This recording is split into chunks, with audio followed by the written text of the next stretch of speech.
جیسے کہ آپ کو معلوم ہے کہ 12 سپٹمبر کو میرا پہلا لیکچر ہوا تھا اور اس کے اندر میرے اندازے کے مطابق کچھ میری غلطیاں ہوئی تھی، اس کو میں ٹھیک کروں گا اور اس کے بعد میں لیکچر شروع کروں گا۔ ایک غلطی یہ ہوئی تھی کہ حضرت امام سلطان شاہ کو ایران کے شہنشاہ نے جو شمس العلماء اور شمس الہمایون کا جو ٹائٹل دیا تھا، اس کا میں نے غلطی میں انگریزی میں اسٹار آف ٹرکی کہہ دیا تھا، لیکن وہ اسٹار آف پرشیا تھا۔ اسٹار آف ٹرکی کا جو ٹائٹل تھا یہ استنبول میں سلطان عبد الحمید نے امام سلطان شاہ کو یہ ٹائٹل دیا تھا۔ دوسری ایک مسٹیک جس کو ہم مسٹیک بھی کہیں یا نہ بھی کہیں، اور وہ یہ تھا کہ حضرت امام سلطان شاہ نے بچپن میں جو شرارت کی تھی، جو اپنی کتاب میموئز و آخان میں بھی امام نے لکھا ہے کتابوں کے متعلق، مجھے ایک آدھ دو آدمیوں نے بتایا یہاں پر کہ اس کی ذرا وضاحت کی جائے۔ میں نے آپ کو بتایا تھا کہ حضرت امام سلطان شاہ امام کو کتابوں سے کس قدر دلچسپی تھی، انٹرسٹ تھا، اس کے بارے میں خود امام نے ایک مثال بتائی تھی کہ اس طرح میں اپنے کزین کے ساتھ یہ کتابیں وغیرہ، ہم بامبے کے ایک بک سیلر کے پاس جاتے تھے اور وہاں سے ابا نامی ہمارا جو ڈریس تھا وہاں اس میں چھپا کر لے آتے تھے۔ میموئز اور آخان میں اس کا جو پیراگراف ہے میں آپ کے سامنے ریڈ کر کے بتاتا ہوں، اور جو مسٹیک ہو اس کو آپ درست کر لینا۔ لیکن یہ حقیقت میں یہ جو واقعہ تھا، اس سے آپ کو ایک چیز لینی ہے، اور وہ یہ کہ اماموں کو کتاب اور علم اور حکمت سے کس قدر زیادہ دلچسپی ہوتی ہے۔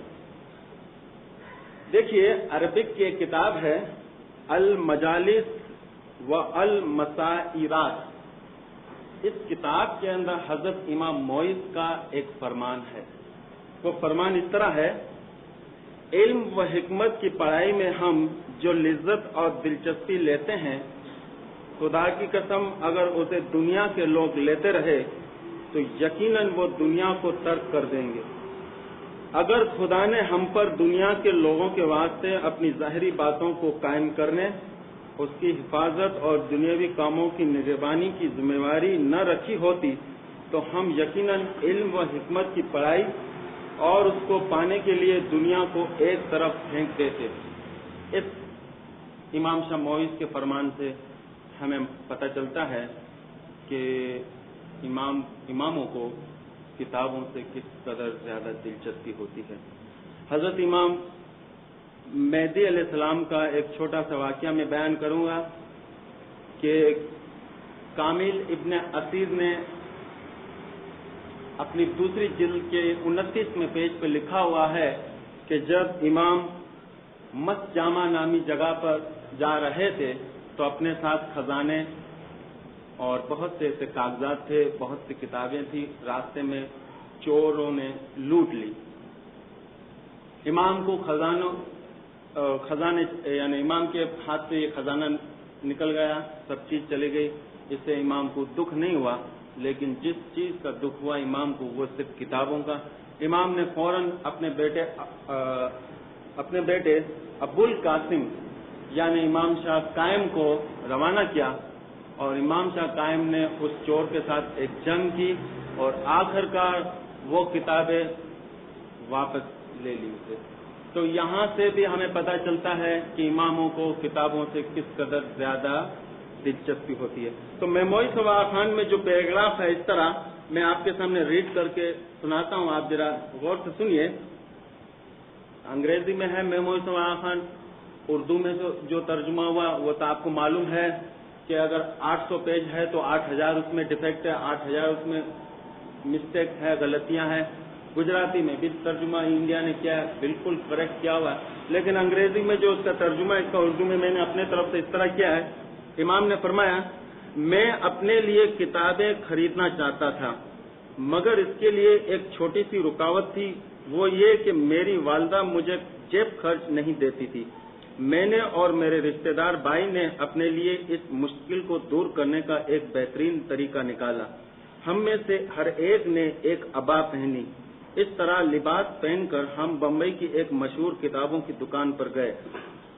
ہم میں سے ایک نے دکاندار کو دلچسپ گفتگو میں مصروف کر لیا اور دوسرے نے کچھ کتابیں اپنی عبا کے لپیٹوں میں چپکے سے کھسکا لی. ہماری یہ چھوٹی سی ترکیب بہت جلد ظاہر ہو گئی اور دکاندار کے مالک نے میرے چچا اور میری والدہ سے اس کا ذکر کیا. بے شک ہمارا بل فوراً ادا کر دیا گیا، مگر ہمارے خاندان کی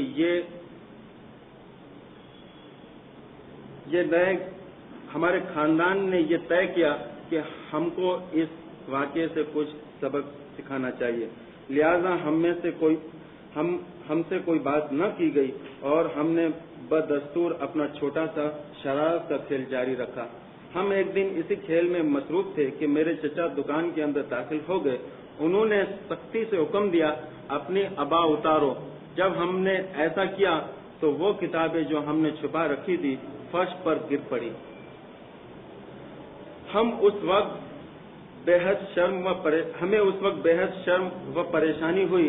اس دن سے آج تک مجھے خیال ہے کہ میں نے ایک پھول بھی کسی دوسرے کے باغ سے بغیر اس کی اجازت کے نہیں توڑا. تو یہ اس کی وضاحت مجھے کرنی تھی، اور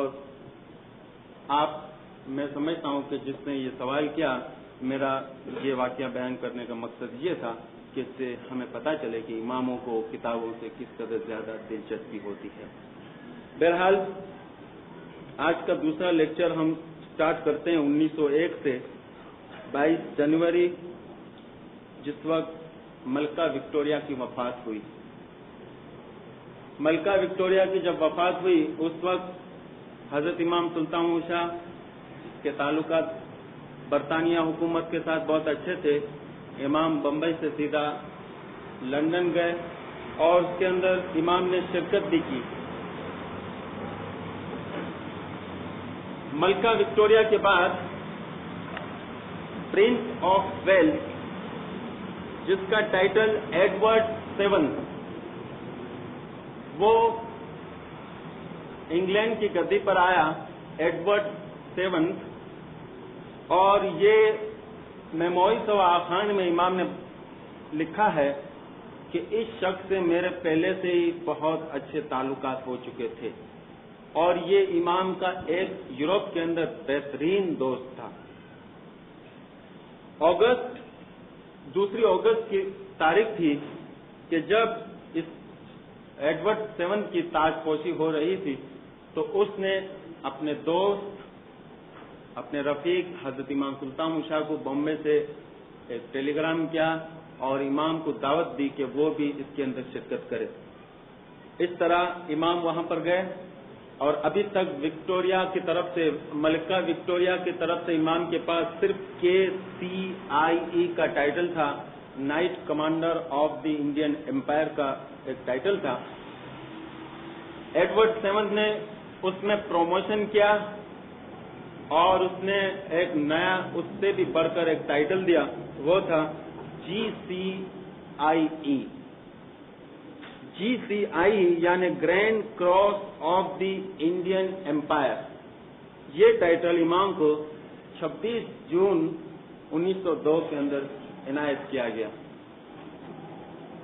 1902 کے اندر یعنی نومبر کا مہینہ تھا، امام ہندوستان کی طرف لوٹے. اس وقت بمبے کے اندر امام کے ٹیبل کے اوپر وائس روئے لارڈ کرز کا خط انتظار کر رہا تھا. وائس روئے لارڈ کرز نے ایک خط بھیجا تھا پہلے سے ہی، لیکن امام اس وقت لندن میں تھے، اس لیے وہ خط اب تک وہاں ٹیبل کے اوپر پڑا ہوا تھا. جب امام آئے تو امام نے اس خط کو پڑھا. اس کے اندر وائس روئے لارڈ کرز نے امام کو امپیریل لیجسلیٹو کاؤنسل کا ممبر بنانے کی ایک درخواست کی تھی کہ ہم آپ کو کوپ کرتے ہیں، 2 سال کے لیے آپ کو ہم ممبرشپ دیتے ہیں. اس کے لیے امام نے 1903 کے اندر اس کو قبول کیا تھا، اس ممبرشپ کو، اور 1902 اور 1903 کا اس امپیریل لیجسلیٹو کونسل کے اندر امام کی پیش قدمی ایک لحاظ سے امام سب سے پہلے ہم کہہ سکتے ہیں کہ سیاست کے اندر سب سے پہلا قدم اس کونسل میں رکھا تھا. یعنی اب تک امام نے سیاست کے اندر قدم تو رکھا تھا، لیکن ایک آفیشیل جو اسٹینڈنگ تھی امام کی وہ 1902 سے امپیریل لیجسلیٹو کونسل کے اندر. یہاں پر کونسل کے اندر بہت بڑی عمر کے لوگ تھے، تقریباً 60 سال سے بڑی عمر کے لوگ تھے، لیکن امام ہی ایک واحد شخص تھے ہندوستان کے اندر جس کی عمر بہت چھوٹی تھی. امام نے مختلف طرح سے اس کونسل کے کانسٹیٹیوشن آئین کی اسٹڈی کی اور نئے نئے قانون بنائے اور پارلیمنٹ کے سامنے اس کو پاس کرانے کے لیے پیش کیے. ٹائمز آف انڈیا کے اندر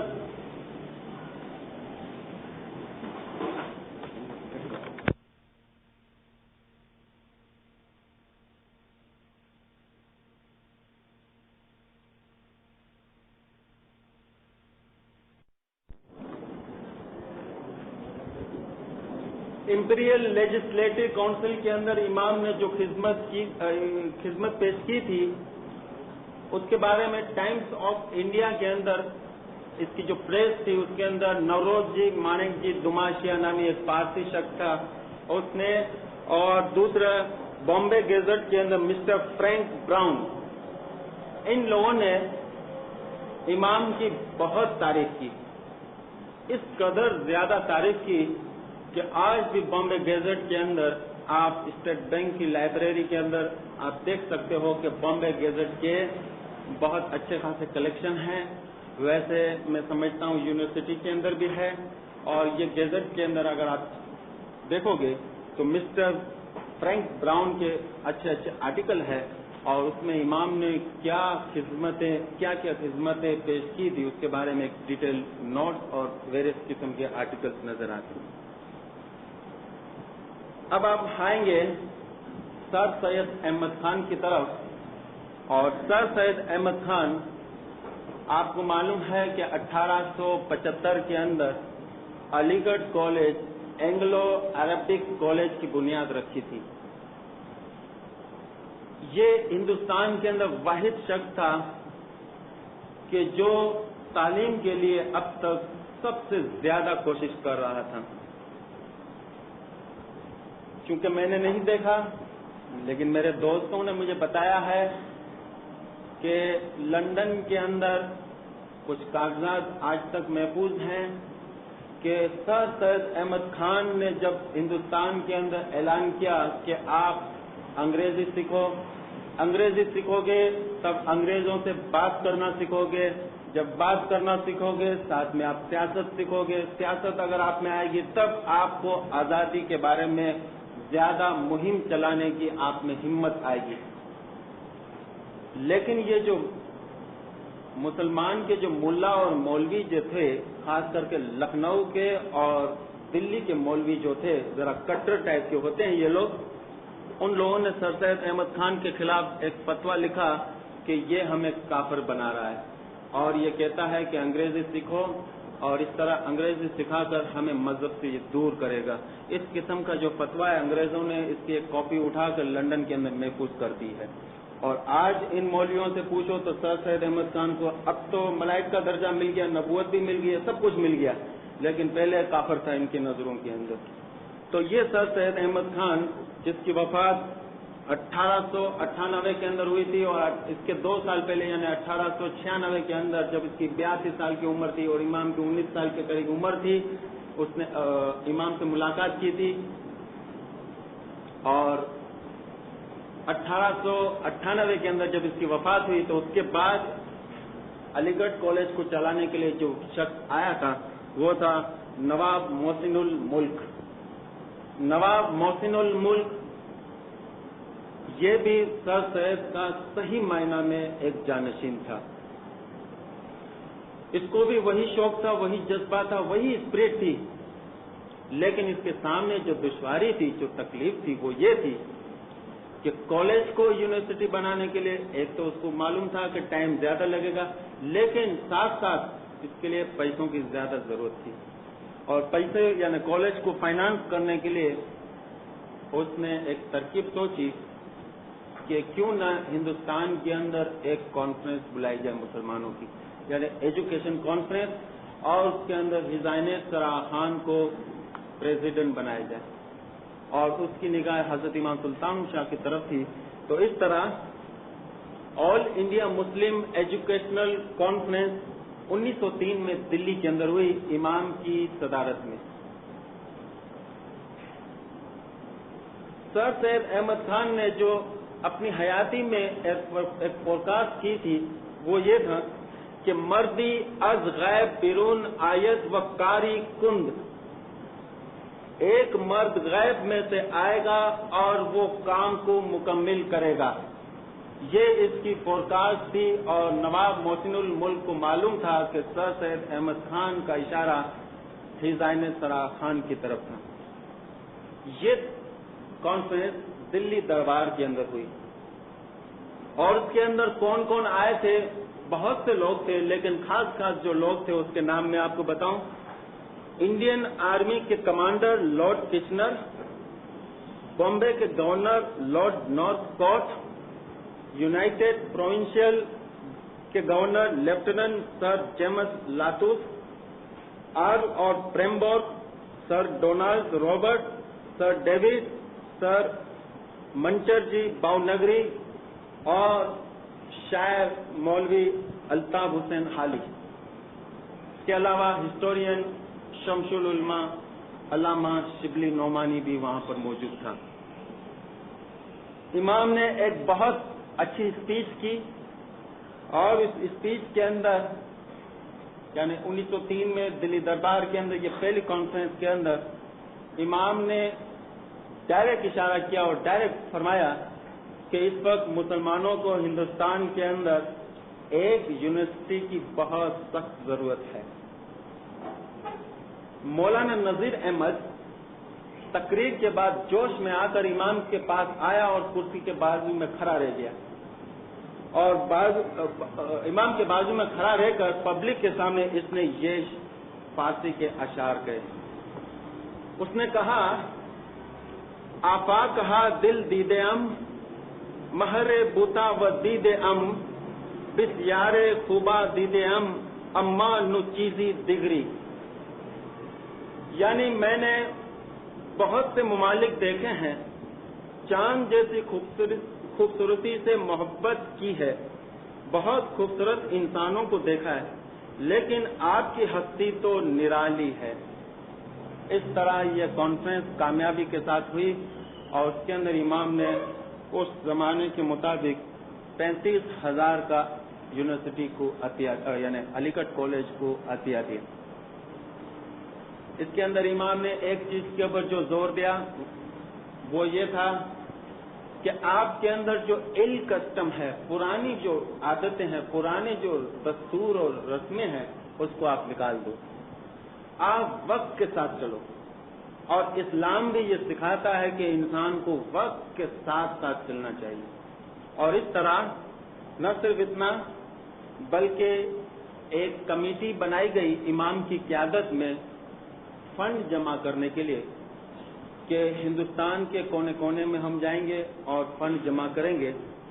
اس کے ساتھ ساتھ امام نے علی گڑھ کالج کے جو اسٹوڈنٹس ہیں وہ جب باہر فورن کے اندر تعلیم کے لیے جائے تو اس کے لیے آغا خان فورن اسکالرشپ فنڈ امام نے مقرر کیا۔ دسمبر کا مہینہ تھا 1903 میں بامبے کے اندر آل انڈیا مسلم ایجوکیشنل کانفرنس کا دوسرا اجلاس ہوا۔ یہاں بھی امام اس کانفرنس کے صدر تھے۔ اس کے ساتھ ساتھ 1904 میں اور 1905 کے اندر بھی امام علی گڑھ کالج کی ملاقات لی تھی، اور سائنس کا جو ڈپارٹمنٹ تھا اس کی امام نے ابتدا کی تھی۔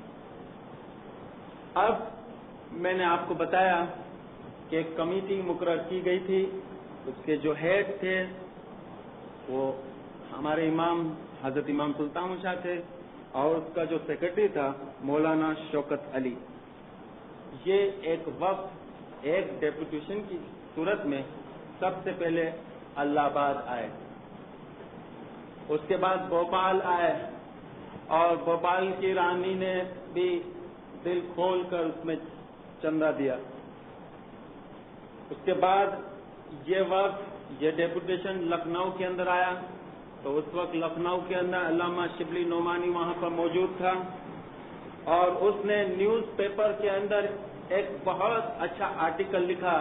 اس آرٹیکل کی ایک لائن میں آپ کے سامنے سناتا ہوں، وہ یہ تھا: انگریز سلطنت کے آغاز سے آج تک مسلمانوں نے اس قدر بلند ہمت کبھی بھی بتائی نہیں تھی، لیکن یہ حسین سرا خان کی پاک ذات کی وجہ سے ہوا ہے۔ مسلم یونیورسٹی ایک خواب تھا جو بہت حسین تھا، تاہم وہ محض خواب ہی تھا۔ حسین نے اس خواب کی تعبیر بتائی، اور نہ صرف تعبیر بتائی بلکہ اسے صحیح کر کے بتایا۔ 6 کروڑ مسلمانوں جو کام کر نہیں سکے اسے آپ نے اکیلے ہاتھ پورا کیا۔ یہ وقت 24 فروری 1911 کے اندر لاہور آیا، لیکن چونکہ ہم 1911 کے اندر نہیں آئے ہیں، اس کا ذکر ہم بعد میں کریں گے۔ 1903 کے اندر امام کچھ اور کاٹھیاوار کے دورے پر آئے۔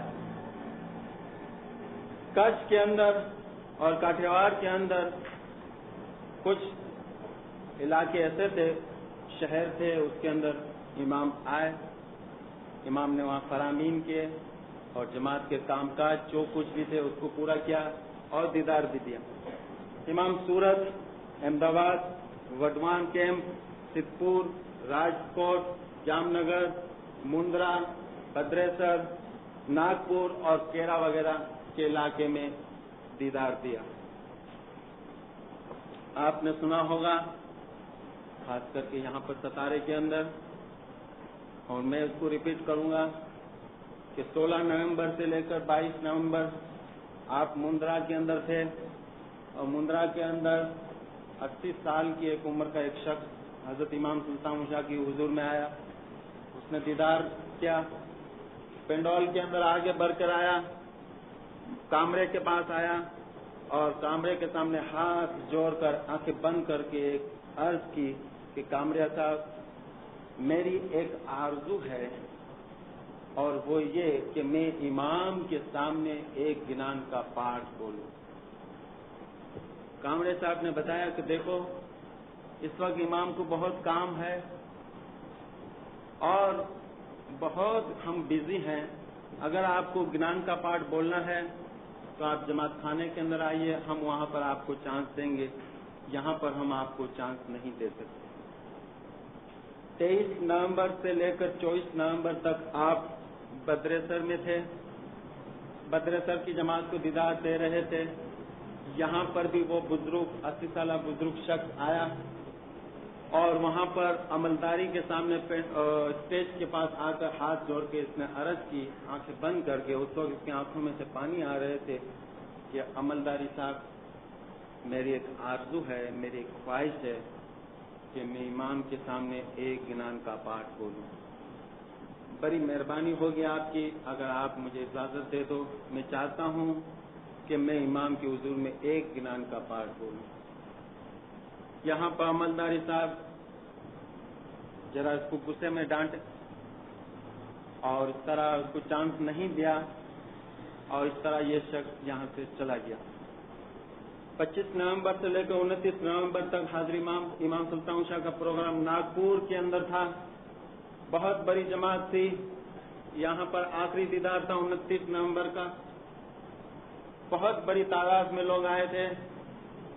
یہی شخص ناگپور پہنچ گیا تھا، تیسری مرتبہ اس نے عرض کی، کسی اور عملدار سے اس کی ملاقات ہو گئی، ہاتھ جوڑ کر اس کی آنکھوں میں پانی آ گئے کہ عملداری صاحب، آپ کی بڑی مہربانی ہوگی، آپ مجھے امام کے سامنے گنان کا پاٹھ بولنے کی ایک موقع دیجیے، چانس دیجیے. یہ میری ایک بہت لمبی آرزو ہے، بہت بڑی خواہش ہے. کافی ٹائم گزر گیا، کل میری آنکھیں بند ہو جائے، لیکن میں نہیں چاہتا کہ میری خواہش پوری نہ ہو. لیکن آپ کی بڑی مہربانی ہوگی کہ مجھے ایک چانس دے. کپڑے ذرا پھٹے ہوئے تھے، غریب تھا بیچارہ. عملداری ذرا غصے میں جواب دیا اس کو کہ تم مندرا اور بدرے سر سے ہوتے ہوئے اب ناگپور میں بھی پہنچ گئے اور یہاں بھی ہمیں نہیں چھوڑتے ہو، بڑے تنگ کرتے ہو. امام اس کو کام کاج کوئی پینڈول کے اندر کچھ دیدار کا ارینجمنٹ تھا، وہاں پر کچھ لوگوں کے ساتھ بات چیت کر رہے تھے. نہ جانے کیا ہوا کہ امام نے وہ الفاظ سن لے. امام نے دور سے فرمایا کیا بات ہے، یہ شخص کیا چاہتا ہے؟ خداوند یہ شخص کہتا ہے کہ مجھے گنان کا ایک پارٹ بولنا ہے. گنان کا پارٹ بولنا ہے؟ گنان کا پارٹ تو ہمیں بھی سننا ہے، آؤ. اور اس طرح امام نے اس کو قریب بلایا اور مائک کے اوپر کھڑا رہ کر اور اس نے گنان کا پارٹ پڑھا. اے جی دن دن آجنو ڈاڈلو رے ہمیں علیور پایا جی. ایک گنان برانی کے ساتھ اس نے پڑھا. پھر امام کے سامنے اس نے دیکھا، امام نے اشارہ کیا دوسرا پارٹ پڑھو. دوسرا پارٹ پڑھا، جماعت اس کے ساتھ شامل تھی. پھر اس نے امام کے سامنے دیکھا، امام نے فرمایا تیسرا پارٹ پڑھو، کمپلیٹ کرو. اور اس طرح اس نے پورا گنان کمپلیٹ کیا. پھر امام کے قریب آیا، جھک گیا. امام نے کھانا اذان فرمایا اور اس شخص نے امام کے سامنے روتے روتے کہا یا امام آج میں بہت خوش ہوں، مجھے ایسا لگتا ہے جیسے کرش کی پوری حکومت مجھے مل گئی. امام نے فرمایا دیکھو دنیا کی حکومت آج ہے کل چلی جائے گی. اس دنیا کی حکومت مت مانگو، مانگنی ہے تو آخرت کی حکومت مانگو.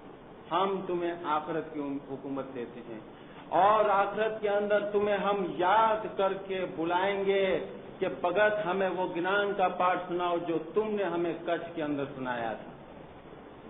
تو اس طرح امام نے ایک شخص کو اور اس کی جو آرزو تھی اس کو پوری کی.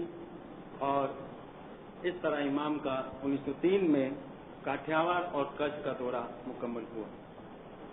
1905 کے اندر امام نے پرشین گلف کا دورہ کیا. یہاں پر گوادر کی جماعت کے لیے بھی کچھ فرمان ہوئے تھے اور خاص کر کے تابوت تعزیے وغیرہ نہ کرنے کے بارے میں امام کے جو فرامین ہے، میں سمجھتا ہوں اسی ٹائم پر امام نے گوادر کی جماعت کے لیے فرمان بھیجے تھے.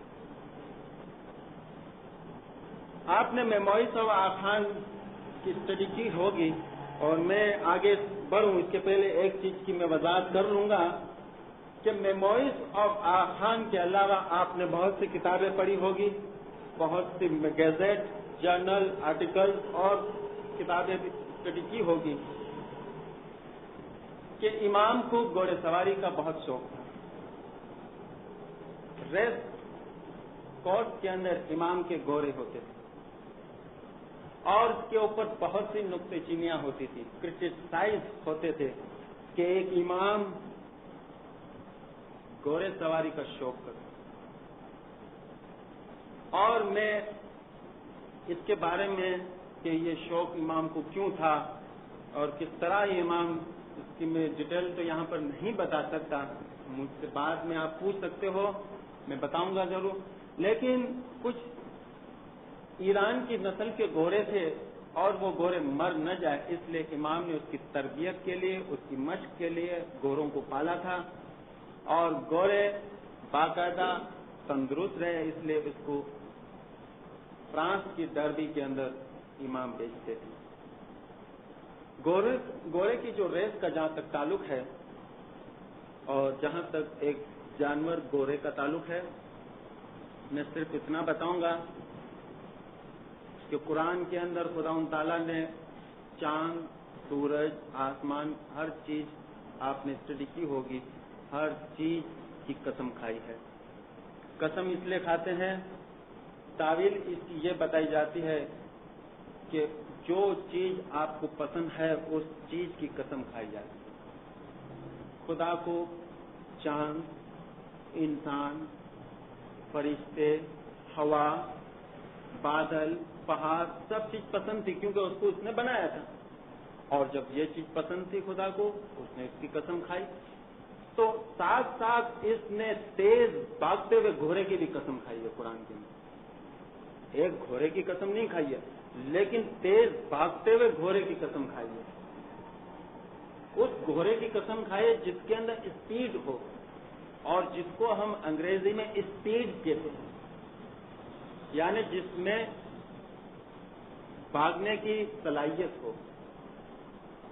اور گھوڑے کے متعلق ایک واحد جانور ہے، بلیو اٹ اور ناٹ، اس کے تحت میں آپ کو کہوں گا کہ عربک میں اس کے 1000 نام ہیں۔ 1000 نام کسی جانور کے لیے گھوڑے کے۔ اسلام کے اندر ریس کورس، گھوڑے کی دوڑ کے اوپر شرط لگانا جائز ہے، مگر امام نے فرمایا کہ ہم نے کبھی بھی داؤ نہیں لگایا، ہم نے صرف ہمارے اچھے نسل کے گھوڑوں کو میدان میں اتارے ہیں، لیکن شرط نہیں لگائی، داؤ نہیں لگایا۔ لیکن اگر شرط بھی لگاتے تو ہم کہتے یہ جائز ہے۔ اور بریفلی میں آپ کے سامنے ایک چیز پڑھ کے سناؤں گا کہ علامہ شبلی نعمانی کی کتاب ہے سیرت النبوی، اور اس علامہ شبلی نعمانی کا ذکر میں نے ابھی آپ کے سامنے بھی کیا تھا، اور آگے بھی اس کا ذکر آئے گا۔ یہ شخص نے بہت سی کتابیں لکھی ہے، سیرت النعمان اور سیرت النبی کے علاوہ بہت سی کتابیں لکھی ہے۔ رسول اللہ کی ہسٹری کے اوپر اگر آپ کو کتاب پڑھنی ہو تو اس سے بڑھ کر اور بہترین اور میری نظر میں کوئی کتاب اچھی نہیں۔ ہماری تمام رسمات کی فلسفی اس کتاب میں ملے گی۔ سیرت النبی کی دوسری جلد پیج نمبر 210 سے لے کر 211 کے اندر لکھا ہوا ہے، اور اس سے آپ اندازہ کیجئے کہ اسلام کے اندر گھوڑے کی ریس جائز ہے کہ ناجائز ہے۔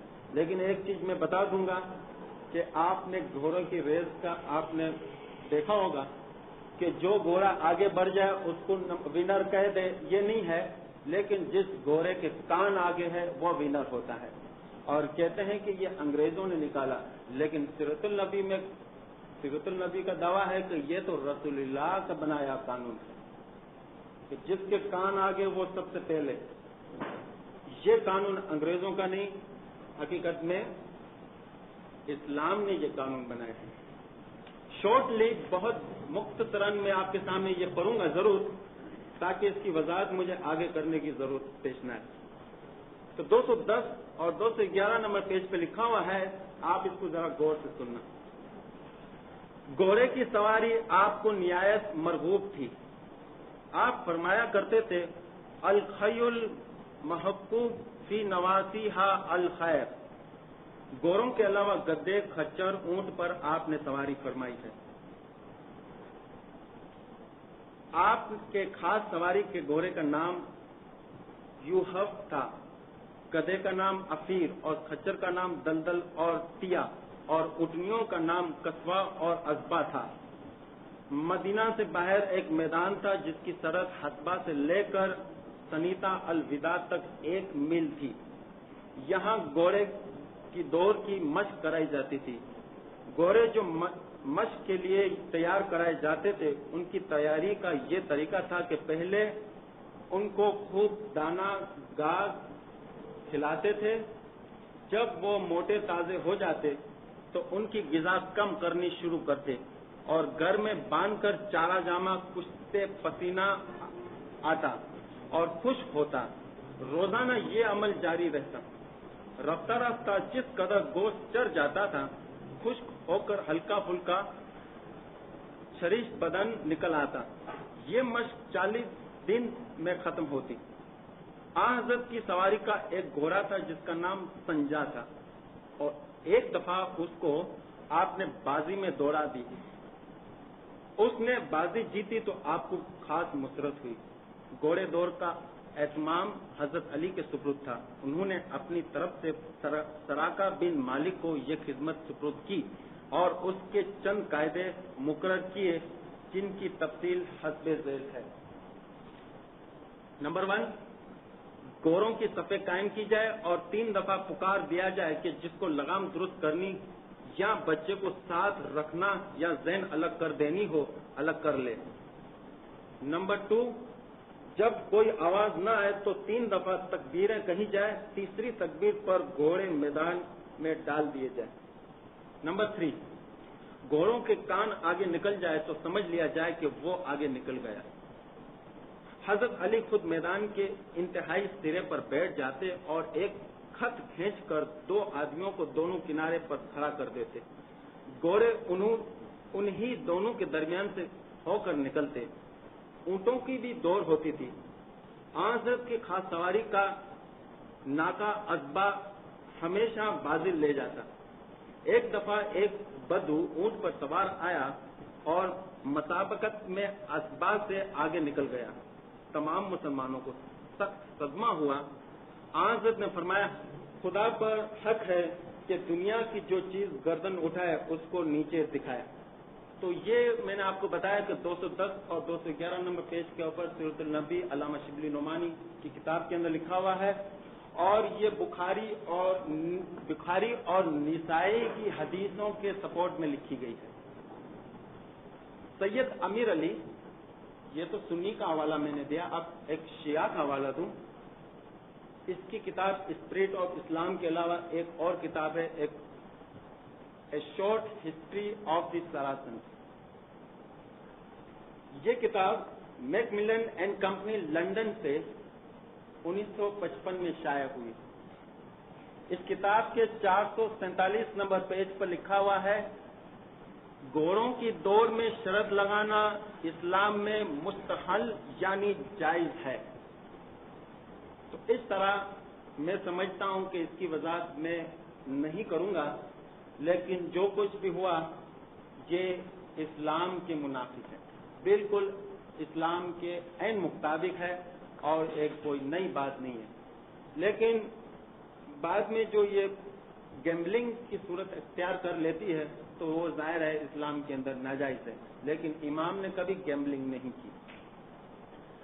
بہرحال 1905 سے 1906 میں امام 1905-1906 میں His Royal Highness Princess and Prince of Wales Hindustan کے دورے پر آئے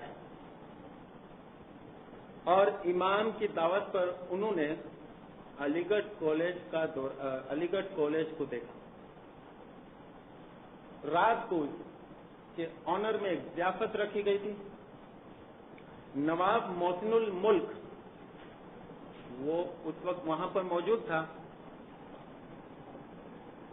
اس نے ایک بہت اچھی تقریر کی اور 1875 میں سر سید احمد خان نے کس طرح علی گڑھ کالج کی بنیاد رکھی اور کس طرح یہ آگے بڑھی، اور 1898 میں جب سر سید احمد خان کی وفات ہوئی اس کے بعد سے لے کر 1905 اور 1906 تک ہز ہائنس سر خان صاحب نے کیا کیا خدمت کی وہ Prince and Princess of Wales کے سامنے اس نے ایسی تقریر کی۔ سر رضا علی اپنی کتاب عالم نامہ میں لکھتا ہے کہ اس وقت نواب محسن الملک نے یہ فارسی کے اشعار شعر پڑھے، نمی گویم در ان گلشن گلے باغو بہار از من، بہار از یارو بہار از یارو گل از یارو یار از من۔ میں یہ نہیں کہتا کہ یہ باغ کے پھول اور بہار میری وجہ سے ہے، بہار معشوق کی وجہ سے ہے، باغ معشوق کی وجہ سے ہے، پھول بھی معشوق کی وجہ سے ہے، لیکن معشوق میری وجہ سے ہے۔ اس طرح اس نے بہت اچھے شعر پڑھے اور امام کو بڑی خوشی ہوئی۔ 1905 کے اندر حضرت امام سلطان شاہ نے افریقہ کا دوسرا دورہ کیا۔ اگست اور ستمبر میں زنزبار آئے، اکتوبر کے اندر نیروبی آئے اور نومبر کے اندر مومباسا آئے۔ اس دورے کے اندر امام نے جو فرامین فرمائے، میں سمجھتا ہوں کہ اسماعیلیوں کی جو بنیادی جو باتیں ہیں، معرفت کے جس کو ہم پھول کہتے، اس فرمان کے اندر پائے جاتے ہیں۔ افریقہ کے اندر جو پہلی مسافر کے فرمان تھے، وہ تو امام نے فرمایا تھا کہ اس کو تکلیف آ پڑے اس وقت آپ پڑھنا، لیکن یہ فرمان جو ہے اس کے اندر واقعی معرفت کے پھول نظر آتے ہیں۔ 1906 کے اندر ابھی تک جب بھی جماعت کے اندر چھوٹا چھوٹا جھگڑا ہوتا تھا تو چھوٹی چھوٹی گیدرنگ ہوتی تھی اور اس کو نپٹاتے تھے، جس کو یہ لوگ جستی کہتے تھے، اور یہ بالکل آؤٹ آف آرڈر ہوتی تھی۔ تب 1906 کے اندر امام نے سب سے پہلے شیعہ امامی کونسل کی بنیاد رکھی تاکہ اس کا باقاعدہ ایک آئین ہو اور قانون ہو، ایک قانون کے تحت یہ چلے۔ بعد میں جنوری 1910 کے اندر اس کا مکمل آئین بنایا گیا، اور آئین کے مطابق اس وقت اس کونسل کے پہلے صدر سید ابراہیم محمد روجی تھے۔ 1 اکتوبر 1906 کے اندر جو واقعہ پیش ہوا اس کے بارے میں آپ کو بتاؤں کہ مغلوں کے بعد سے لے کر ابھی تک مسلمانوں کے سیاسی کوئی حقوق نہ تھے۔ مسلمانوں کے ساتھ ہمیشہ ناانصافی کی جاتی تھی۔ ہر انسان جس ملک کے اندر رہتا ہے اس کو بھی، اور جو اس ملک کا چاہے مسلمان کا ملک ہو چاہے ہندو کا ملک ہو، لیکن اس کو سیاسی نقطہ نظر سے اس کو سول رائٹ ہوتے ہیں۔ مسلمانوں کے سیاسی حقوق کی بحالی کے لیے امام کی قیادت میں ایک وقت وائس روئے لارڈ منٹو کے پاس گیا 1 اکتوبر 1906 کے اندر، اور امام نے برابر اس کو سمجھایا کہ مسلمان کی اتنی تعداد ہے، باقاعدہ مسلمان میں پڑھے لکھے لوگ ہیں، اب مسلمان خود اپنے پاؤں پر کھڑے رہ سکتے ہیں، لہذا اس کو بھی اس کے سیاسی حقوق دیے جائیں۔ اس بنا پر لارڈ منٹو بہت متاثر ہوا، اور جو کچھ بھی اس کے مطالبات تھے اس ڈیپوٹیشن کے وہ پورے کیے گئے، اور 30 دسمبر 1906 کے اندر آل انڈیا مسلم لیگ کی بنیاد رکھی گئی، اور اس کا پہلا اجلاس ڈھاکہ کے اندر ہوا۔ 1907 کے اندر آل انڈیا مسلم لیگ کا پہلا صدر امام کو منتخب کیا گیا۔ آپ 1907 سے لے کر 1914 تک اس سیٹ پر فائز رہے۔ اب آتا ہے 1908 کے سن حاجی بی بی کیس۔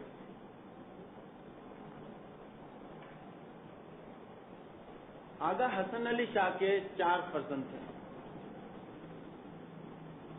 آغا علی شاہ،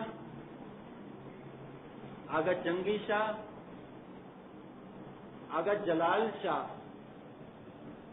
اور آغا اکبر شاہ۔ آغا جنگی شاہ کی بیٹی حاجی بی بی اس کا نام تھا، جو آغا مچون شاہ کی بیوی تھی۔ اس نے 1908 کے اندر 13 آدمیوں کے ساتھ مل کر امام کے خلاف کورٹ کے اندر کیس کیا کہ آغا حسن علی شاہ نے جو کچھ بھی جائیداد رکھی تھی اس کا حق ہمیں بھی ملنا چاہیے، اور اس طرح اس نے دعویٰ کیا کہ ہز ہائنس کو چاہیے کہ وہ سالانہ مجھے 9,010 روپے دیتے رہے۔ میرا خرچ جو کچھ بھی ہے سالانہ مجھے 9,010 روپے مجھے ملنے چاہیے، کیونکہ میرا حق آغا حسن علی شاہ کی جائیداد کے اندر ایک خاندانی فرد کی حیثیت سے میرا یہ حق نکلتا ہے۔ 4 فروری میں یہ اس کی پہلی ہیئرنگ ہوئی تھی کورٹ کے اندر، اور دونوں سائڈ جو کچھ بھی سننا تھا اس وقت جسٹس رسل تھا، اور آخرکار پوری اسٹڈی کی اس نے، اور یہ پہلا موقع تھا، میں سمجھتا ہوں اس کے پہلے بھی کچھ تو ہوا ہوگا، لیکن یہ پہلا موقع تھا کہ اس کے اندر ہماری تاریخ کی اسٹڈی کی گئی کہ آخر ہم کھوجے کون ہیں، آیا ہم اثنا عشری ہیں، سنی ہیں کہ ہندو ہیں، یا شیعہ امامی اسماعیلی ہیں۔ امام کو ہم جو حق مال واجبات کا جو حق ہے، دسون جو ہے، تحفے ہیں، مہمانی ہے، یہ جو دیتے ہیں یہ کیوں دیتے ہیں، اس کے بارے میں پوری اسٹڈی کی گئی۔ بڑی بڑی عمر کے جو بھگت تھے اس کے اسٹیٹمنٹ لیے گئے، اور آخرکار 11 اپریل 1908 کے اندر جسٹس رسل نے امام کے حق میں فیصلہ سنایا، اور کیس کرنے والے جو تھے ان کو یہ حکم دیا گیا کہ جتنا بھی خرچ ہو دونوں سائڈ کا آپ کو بھگتنا ہوگا۔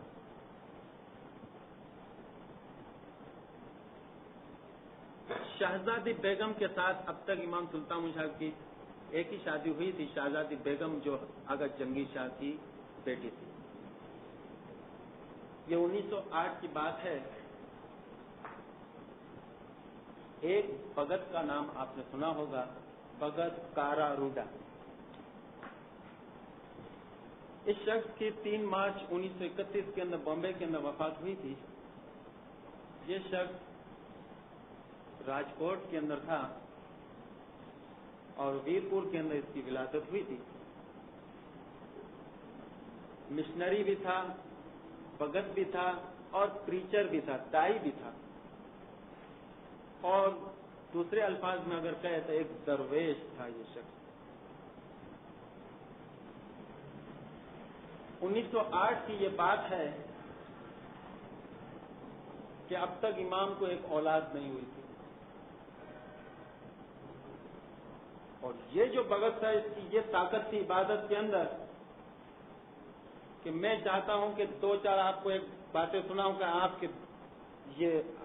کے دماغ کھل جائے کہ اس شخص کے اندر کس قدر زیادہ عبادت کی طاقت تھی۔ لیکن چونکہ ہمارا سبجیکٹ یہ نہیں ہے، لیکن آپ نے اوروں کے پاس بھی سنا ہوگا کہ اس شخص کے اندر کس قدر زیادہ طاقت تھی عبادت کی۔ امام کے ساتھ اس نے ایک روحانی رشتہ قائم کیا تھا اور باقاعدہ ہم کلام ہوتا تھا۔ کبھی ایسے بھی واقعات ہوتے تھے کہ آپریشن کے وقت اپنی روح نکال دیتا تھا اور کلوروفارم نہیں سنتا تھا۔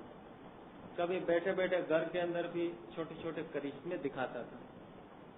ایک مرتبہ امام نے اس کو یہ چیز بند کر دی اور امام نے فرمایا اب تو نوکر، پہلے تو نوکر تھا، میں سیٹ تھا، اب میں تجھے نوکر سے سیٹ بناتا ہوں، یعنی تو بھی سیٹ اور میں بھی سیٹ۔ آپ نے گنان سنا ہوگا جی سیٹ کہے تو میں سامرو وارون ہوتا ہے، یہاں سیٹ سے مراد امام ہے، یعنی ایک کر دیا امام نے وہاں۔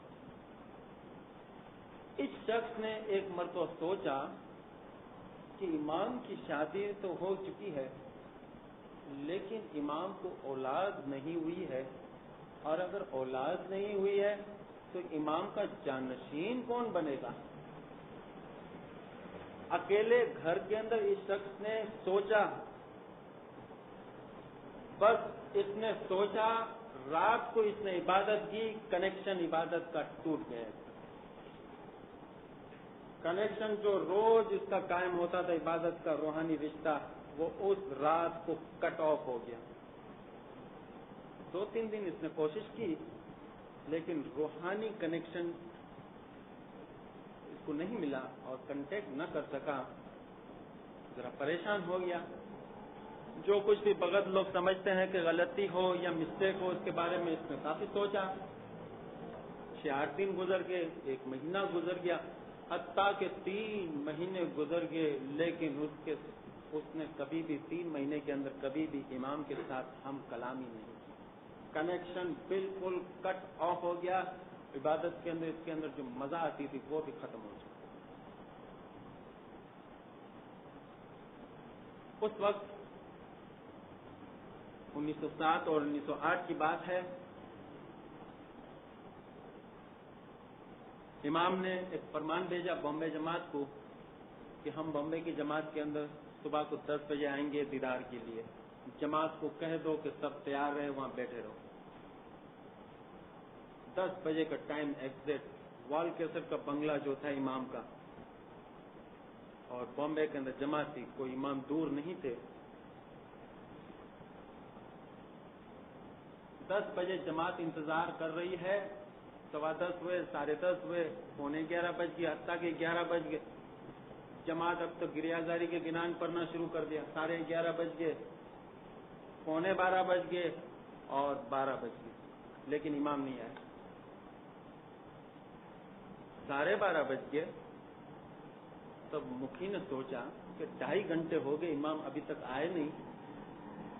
جماعت نے مکھی کے سامنے عرض کی کہ آپ مکھی صاحب ہو, جاؤ امام کے پاس وال کیسر کے بنگلے پر اور امام کے پاس عرض رکھو, خداؤں 2.5 گھنٹے سے جماعت انتظار کر رہی ہے. مکھی نے کہا ٹھیک ہے. اس وقت بھگت کھڑا تھا, بھگت کارا روڑا. مکھی نے بھگت سے یہ کہا کہ چلو بھگت تم بھی میرے ساتھ چلو وال کیسر کے بنگلے پر امام کو لینے کے لیے. ٹھیک ہے, مکھی کا حکم تھا, بیچارہ چلا. امام کے گھر یعنی جو وال کیسر کا بنگلہ تھا اس کے لان کے اندر یہ لوگ داخل ہوئے. بھگت نیچے کھڑا رہ گیا, میں اوپر نہیں آؤں گا, مجھے ذرا شرم آتی ہے. مکھی کو کیا پتا کہ شرم آتی ہے یا کیا ہو رہا ہے اس بیچارے کے سامنے, کیا تکلیفیں ہیں, کیا ڈیفیکلٹی ہے, وہ تو نہیں بتا سکتا. وہ خاموش تھا اس وقت. مکھی گئے امام کے پاس. امام نے فرمایا ٹھیک ہے, میں 2-2.5 گھنٹہ لیٹ ہو گیا ہوں, بس فکر نہیں کرو, میں ابھی آ رہا ہوں جماعت کے پاس. لیکن امام نے فرمایا دیکھو مکھی, تم اکیلے آئے ہو. نہیں خداوند بھگت کارارورا کو بھی اپنے ساتھ لائے. کہاں ہے وہ بھگت؟ خداوند نیچے ہے, اس کو اوپر بلاؤ. فوراً اس کو اوپر بلایا گیا. اوپر آیا, ہاتھ جوڑ کر, آنکھیں جھکی ہوئی تھی, جسم لرز رہا تھا, پریشان تھا, خاموش کھڑا رہ گیا. کیوں بھگت؟ امام نے فرمایا آج خاموش کیوں ہو, اداس کیوں ہو؟ کیا عبادت میں مزہ نہیں آتی؟ کیا روحانی کنیکشن ٹوٹ گیا ہے؟ کیا بات ہے بھگت؟ اب بھگت کے سمجھ میں آ گئی بات کہ میں نے جو مسٹیک کی تھی, ایک ایسی مسٹیک کی تھی کہ مجھے مرید کی حیثیت اتنی بڑی بات سوچنی نہیں چاہیے, جو میں نے امام کا ایک ذاتی بات میں نے سوچی. پھر خود امام نے فرمایا دیکھو بھگت, کھڑا رہ گیا.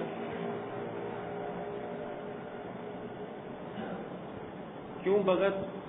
امام نے فرمایا آج خاموش کیوں ہو, اداس کیوں ہو؟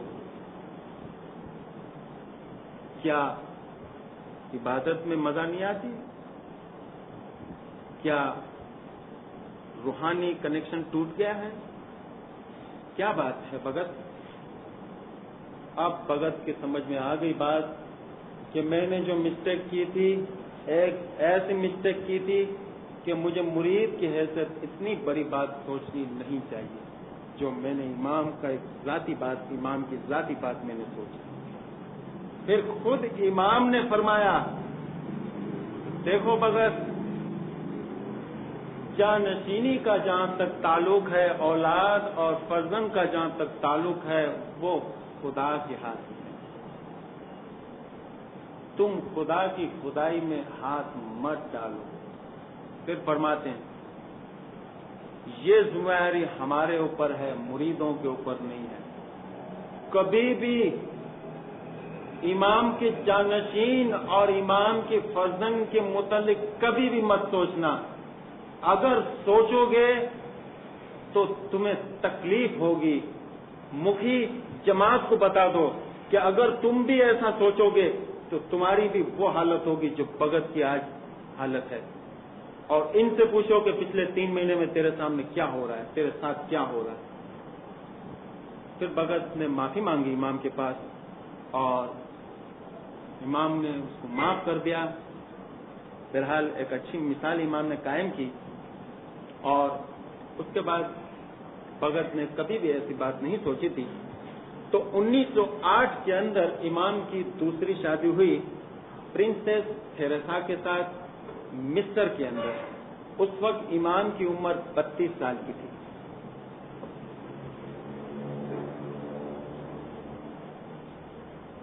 پانچ جون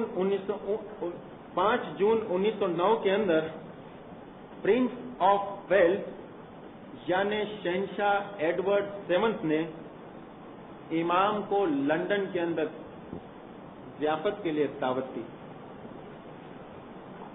اور 25 جون کو شہنشاہ ایڈورڈ 7 کی جو سالگرہ تھی اس کے اندر امام نے شرکت کی تھی۔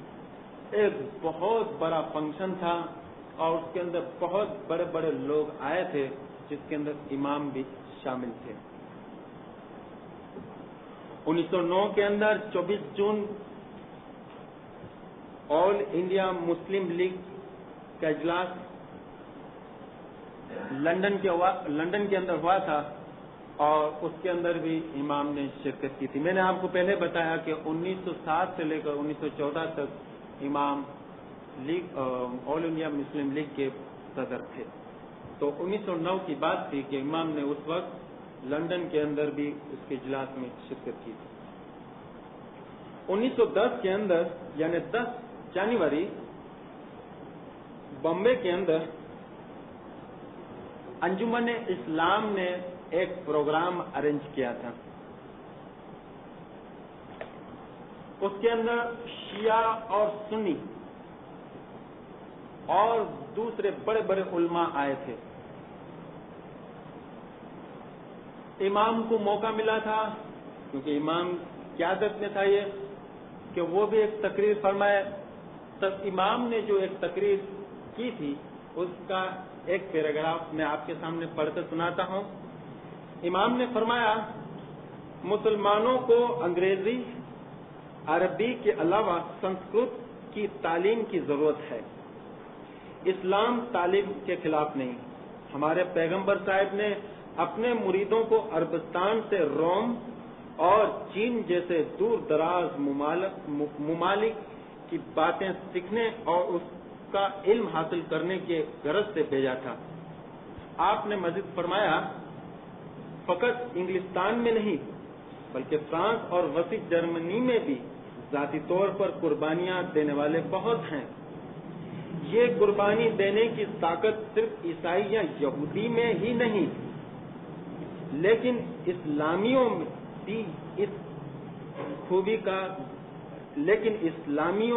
میں بھی اس خوبی کا ذخیرہ بھرا ہوا ہے۔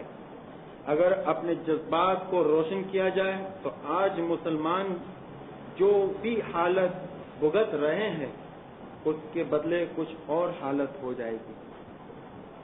اس طرح امام نے شیعہ اور سنیوں کے سامنے اور دوسرے لوگوں کے سامنے انجمن اسلام نے جو ایک فنکشن کیا تھا اس کے اندر امام نے تقریر کی تھی۔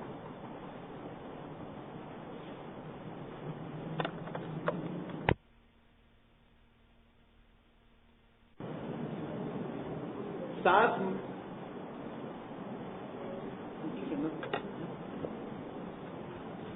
مئی 1910 کے اندر شہنشاہ ایڈورڈ 7 کی وفات ہوئی تھی۔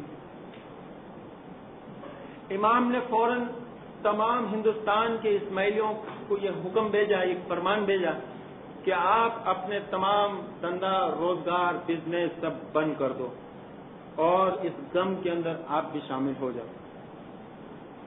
امام اس کی وفات کے بعد فوراً لندن بھی گئے تھے اور وہاں پر شرکت بھی کی تھی امام نے. اس کے بعد انگلستان کے تخت پر شہنشاہ جارج ففتھ آیا.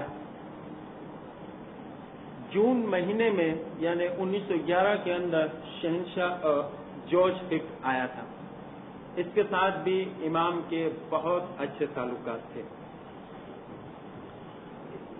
تھوڑی دیر پہلے میں نے آپ کو بتایا تھا کہ مسلم یونیورسٹی قائم کرنے کے لیے ایک وقت امام کی قیادت میں الہ آباد اور بھوپال گیا تھا اور بعد میں 24 فروری 1911 کے اندر یہ لاہور کے اندر یہ وقت پیسہ جمع کرنے کے لیے آیا تھا.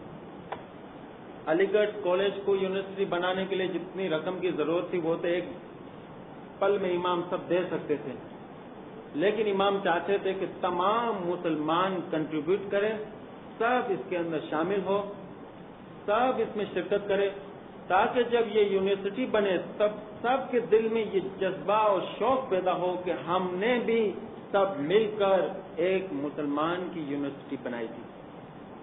اور اس لیے خود امام لاکھوں روپے جگہ جگہ جا کر ہندوستان کے ایک شہر سے لے کر دوسرے شہر جاتے تھے, اور اس طرح 24 فروری 1911 کے اندر امام اس وقت اور اس ڈیپوٹیشن کے ساتھ لاہور آئے.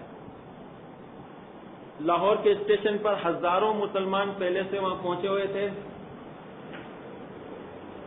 سب لوگوں نے مل کر امام کا ویلکم کیا اور بعد میں ایک سرگس کی صورت میں ایک گھوڑا گاڑی میں بٹھا کر اس کو ایک پینڈول کی طرف لے جایا گیا. آج بھی کتابوں کے اندر لکھا ہوا ہے کہ جس گھوڑا گاڑی کے اندر امام کو بٹھایا تھا وہ گاڑی تھی لیکن اس کے اندر گھوڑے نہیں تھے. بغیر گھوڑے کی گاڑی تھی لیکن لوگوں نے خود اس کو کھینچا تھا. کھینچنے والوں میں سے عام شہری بھی تھے اور بڑے بڑے لوگ بھی تھے. سر محمد علامہ اقبال بھی تھا اس گاڑی کھینچنے میں, اور ڈاکٹر ضیاء الدین بھی تھا اس گاڑی کھینچنے کے اندر, اور اس کے علاوہ بہت سے ایسے لوگ تھے جس نے سب مل کر امام کی گاڑی کو کھینچ کر پینڈول تک لے گئے. اس دن اخباروں نے ایک خاص آرٹیکل شائع کیا تھا اور اس کے اندر امام کی شان میں جو کچھ بھی اس کو لکھنا تھا اچھی اچھی باتیں اس نے لکھی. لکھنؤ کی طرح علامہ شبلی نعمانی یہاں پر پہنچ گیا تھا, یہاں بھی یہ لاہور آیا ہوا تھا اور پینڈول کے اندر امام کے سامنے اس نے ایک فارسی کا شعر پڑھا. یہ اس طرح ہے: سر آخان خود باب است، سر آخان خود خواب است، ان تعبیر نوشین راہ، چی خوش باشد کے خاک ازما و تعبیر از خدا باشد، بکش شیعہ و سنی سراخان خدا نبود و لیکن کشتی اسلامیان را نا خدا باشد. اس کا ترجمہ اس طرح ہے: سر آخان خود ایک حسین تعبیر والے خواب کی مانند ہیں.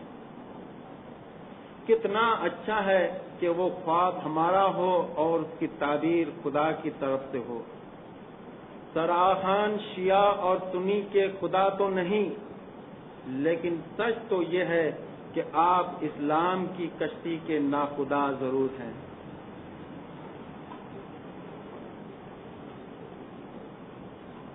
اس کے آگے پہلے اس نے بتایا کہ اس کی تعبیر خدا ہے، پھر دوسری لائن میں بتایا کہ اس کی تعبیر سراخان ہے، پھر پلٹ کے کہہ رہا کہ یہ شیعہ اور سنی کے خدا نہیں، پھر کہتے ہیں کہ چلو کچھ بھی نہیں بلکہ اسلام کے ناخدا تو ضرور ہے. تو بہرحال اس نے اپنے انداز سے اس نے لکھا یہ، اور اس وقت دل کھول کر لاہور کے مسلمانوں نے چندہ دیا. بھوپال کا ایک شخص نے، بڑا تاجر تھا، اس نے امام کی مذاق اڑائی کہ یہ جو مسلمان جو آج کھڑے ہوئے ہیں، نواب محسن الملک، علامہ شبلی نعمانی اور سراخان، یہ جو خواب دیکھ رہے ہیں کہ مسلمان کی جو کالج ہے علی گڑھ کے اندر، اس کو ایک یونیورسٹی بنائیں گے، وہ ذرا اس کے اوپر ہنستا تھا اور کرٹیسائز بھی کرتا تھا. اس نے بامبے کے اندر امام کے نام ایک پارسل بھیجا جس کے اندر اس نے 2 جوتے بھیجے. اپنے امام کی مذاق اڑانے کے لیے اس نے 2 جوتے بھیجے.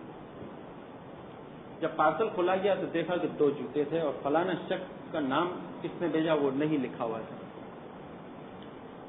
سب لوگوں کو امام نے بتایا اور امام نے فرمایا دیکھو کتنی خوشی کی بات ہے کہ لوگ کچھ بھی نہیں دیتے لیکن پنکھڑی ضرور دیتے ہیں. خود کچھ نہیں دیتے بھلے لیکن کچھ نہ کچھ دیتے ہیں. ایسے بھی لوگ ہیں کہ جوتے بھی ہمیں بیچتے ہیں لیکن ہمیں اس کا شکر کرنا چاہیے. اور امام نے اس جوتوں کا نیلام کیا اور اس کے اندر بھی اچھی خاصی رقم جمع ہوئی. اور جب اس شخص کو پتہ چلا کہ میرے جوتوں کا نیلام ہو رہا ہے اور میں نے جو ایک مذاق کی ہے پر شرم آئی اور اس نے توبہ کی اور بعد میں اس نے دل کھول کر امام کو ایک اپنے طرف سے چندہ بھیجا علی گڑھ کالج یونیورسٹی کے لیے. اس نے معافی بھی مانگی تھی لیکن امام نے فرمایا تھا دیکھو اگر ہم جذبات میں آ جاتے تو تم بھی جذبات میں آ جاتے اور اس طرح ہمارا جو کام ہے اس میں ایک رکاوٹ بن جاتی.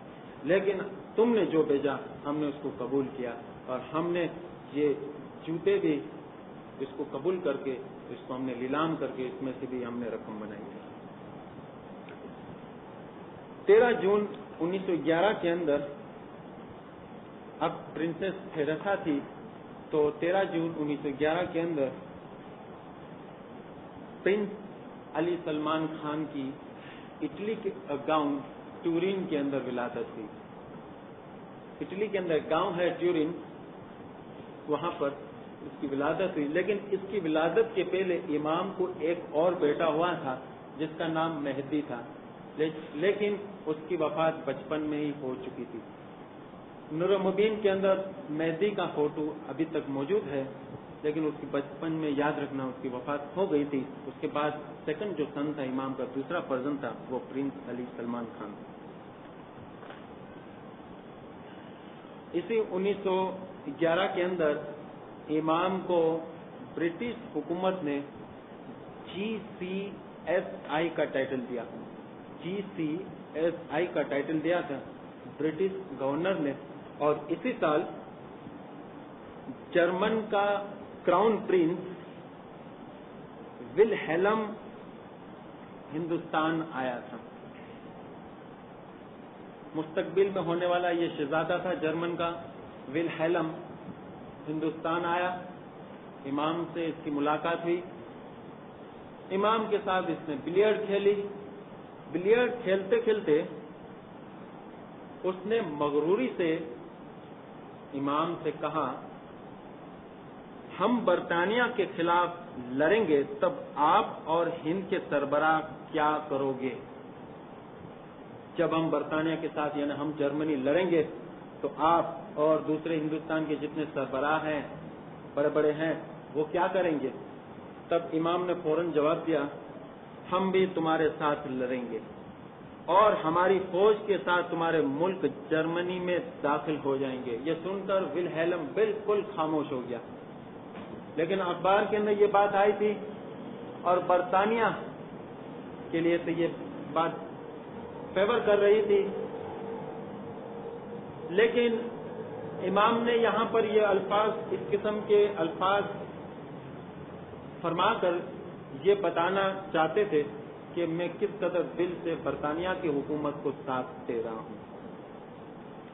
میں نے چندوں کا کہیں بھی ذکر نہیں کیا لیکن صرف یہاں پر ایک ڈونیشن کا ذکر کروں گا کہ امام نے لندن کے اندر ایک مسجد تعمیر کی جا رہی تھی شہنشاہ ایڈورڈ 7 کی یاد میں. اس کے اندر امام نے 75,000 کا عطیہ دیا ہے. چندہ اس قدر زیادہ ہے، امام کی سخاوت اس قدر وسیع ہے کہ اس کا ذکر یا تو میں کر نہیں سکتا اور ظاہر ہے میں کر ہی نہیں سکتا. لیکن میں سمجھتا ہوں کہ جو کچھ بھی ہوا یہ ہمارے لیے نئی بات نہیں ہے، کیونکہ ہم سمجھتے ہیں کہ مرتضی علی ہر جمعے کے اندر صحیح ہوتے ہیں، بس ہمارا یہ عقیدہ ہے۔ 1911 کے اندر امام کی کوششوں سے الہ آباد کے اندر ہندو مسلم کانفرنس ہوئی۔ الہ آباد کے اندر ہندو مسلم کانفرنس ہوئی 1911 کے اندر۔ اس کے اندر ہندو کے لیڈر اور مسلمان کے لیڈر آ رہے تھے، سب آؤ اور ہندو مسلمان کے بارے میں کچھ فیصلہ کرو۔ امام نے بمبے سے ایک اسپیشل ٹرین بنائی اپنے خرچ سے، اور ہر اسٹیشن سے ایک مسلمان کے جو سربراہ تھے، لیڈر تھے، جو اس کانفرنس کے اندر شرکت کرنے کے لیے الہ آباد جا رہے تھے، امام نے ان کو دعوت دی تھی کہ آپ اس اسپیشل ٹرین کے اندر آپ لوگ آنا اور ہم ساتھ مل کر الہ آباد جائیں گے۔ کانپور، بنارس، جھانسی اور لکھنؤ، یہ ٹرین اس طرح یہ شہروں سے گزرتی ہوئی الہ آباد پہنچی، لیکن لکھنؤ کے اسٹیشن پر کچھ دیر کے لیے گاڑی رک گئی۔ ایک اشناشری مولانا امام کے سیلون ڈبے کے اندر آیا، کچھ گفتگو ہوئی، سوال کیا، عزیزان صاحب آپ نے چشمے کیوں پہنے ہیں؟ سن گلاس پہنے ہوئے تھے امام۔ امام نے فرمایا میری آنکھیں اس وقت درد کر رہی ہے۔ عزیزان صاحب امام کی آنکھوں کے اندر تو نور ہوتا ہے، اور جس کی آنکھوں میں نور ہوتا ہے ظاہر ہے اس کو کچھ بھی نہیں ہوتا، اور ظاہر ہے اس کی آنکھیں کبھی بھی درد نہیں کرتی، اور آپ کا دعویٰ ہے کہ آپ کی آنکھوں میں نور ہے، آپ کے اندر نور ہے، پھر آپ کی آنکھیں کیوں درد کرتی ہیں؟ امام نے فرمایا کیا یہ عقیدہ ہے؟ سوال کیا امام نے، کیا یہ تمہارا عقیدہ ہے کہ جس امام کی آنکھیں درد کرے وہ امام نہیں ہو سکتا؟ اس نے کہا ظاہر ہے، تو پھر تمہارے عقیدے کے مطابق حضرت علی بھی امام نہیں، اور تمہارے عقیدے کے مطابق امام زین العابدین بھی امام نہیں ہو سکتے، کیونکہ حضرت علی کی آنکھیں دکھ رہی تھی خیبر کی جنگ کے اندر، کربلا کی جنگ کے وقت حضرت امام زین العابدین کی آنکھیں دکھ رہی تھی، تو شرمندہ ہو کے بالکل وہاں سے بھاگ گیا۔ جیسے سوال ویسے جواب، چشموں سے ان کو نور نظر آ رہا ہے، چشمے پہنے تو نور نظر نہ آئے۔ خیبر کی جنگ ہوئی تب حضرت علی کی آنکھیں دکھ رہی تھی، تب اس وقت آنکھیں درد کر رہی تھی، تو کیا نور نہیں تھا اس میں؟ کربلا کی جنگ ہوئی تب امام زین العابدین کی عمر چھوٹی تھی لیکن اس کی آنکھیں درد کر رہی تھی، تو کیا اس کا مطلب یہ ہوا کہ یہ امام نہیں بن سکتے؟ اور اس قسم کے لوگوں نے اس قسم کے سوالات کیے، اور امام نے بھی وضاحت کے ساتھ اس کو دلیل کے ساتھ ایسا جواب دیا کہ وہ وہاں سے چلا گیا۔ تو اس کانفرنس کے لیے یہ ٹرین، اسپیشل ٹرین الہ آباد پہنچی۔ میں آپ کو کچھ لیڈروں کے نام بتاؤں ہندو مسلم اور انگریز کے، کہ اس کے اندر کس نے شرکت کی تھی۔ سر ولیم ویلڈ برن، سری سریندر ناتھ بینرجی، پنڈت موہن مالویہ، سر ابراہیم رحمت اللہ، نواب وقار الملک، سید حسن امام، جناب مظہور۔ بہرحال ایک تھے ہمارے قائد اعظم محمد علی جناح۔ حالانکہ اس کانفرنس کے اندر کوئی اچھی خاصی کوئی ترقی نہ ہوئی، کوئی کامیابی بھی نہ ہوئی، اور اس طرح یہ کانفرنس ختم ہو گئی، لیکن سر رضا علی نے اپنی کتاب عالم نامہ کے اندر لکھا ہوا ہے کہ ہز ہائنس سر آغا خان نے جو کچھ بھی اس کانفرنس کے لیے کیا، انشاءاللہ مستقبل کے اندر اس کی جو محنت ہے کبھی نہ کبھی لوگوں کے سامنے روشن ہوگی اور ظاہر ہوگی۔ 1912 کے اندر امام یورپ سے بامبے آئے، 20 دسمبر تھی، اور 26 دسمبر کو امام لکھنؤ گئے، کیونکہ اس وقت لکھنؤ کے اندر آل انڈیا مسلم لیگ کا اجلاس ہو رہا تھا۔ 1912 کے اندر 3 مارچ بامبے کے جماعت خانے میں امام آئے اور ایک دن کا یہ پروگرام تھا.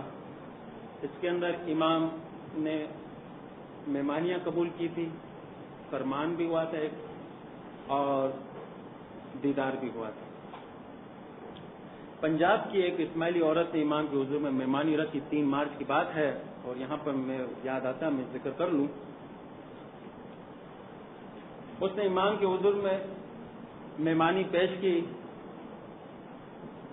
خداوند میرا خاوند مجھ سے ناراض ہے. امام نے فرمایا کیا بات ہے, کیوں ناراض ہے؟ خداوند اس لیے کہ مجھے ایک بھی اولاد نہیں. اچھا اولاد نہیں. امام نے مکھی کی طرف دیکھا اور اشارہ کیا, اس عورت کو ایک تعویذ دے دو ہمارا, اس عورت کو ہمارا ایک تعویذ دے دو. جب مکھی نے اس عورت کے سامنے وہ تعویذ رکھا تب اس عورت نے ہاتھ جوڑ کے امام کے سامنے عرض کی, خداوند مجھے تعویذ نہیں چاہیے, مجھے صرف آپ کی دعا چاہیے. امام نے فرمایا دیکھو ہم دعا بھی فرماتے ہیں اور تعویذ بھی دیتے ہیں, انشاءاللہ تمہیں ایک اولاد ہوگی. خداوند مجھے صرف آپ کی دعا چاہیے, تعویذ نہیں چاہیے.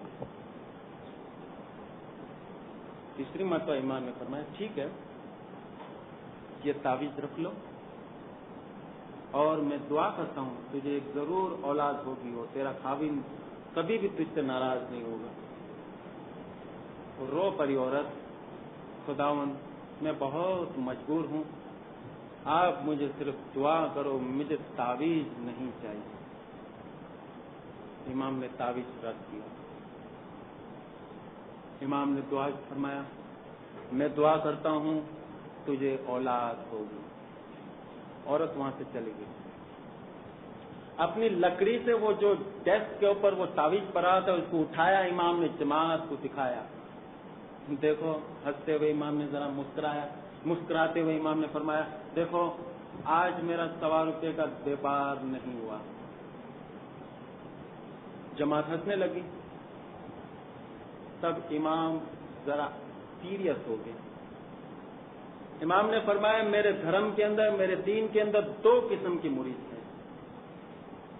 ایک مرید ایسا ہے جس کو تعویذ داغے کے اوپر ایمان ہے, اور ایک ایسے مرید ہیں جس کو صرف امام کی زبان کے اوپر ایمان ہے.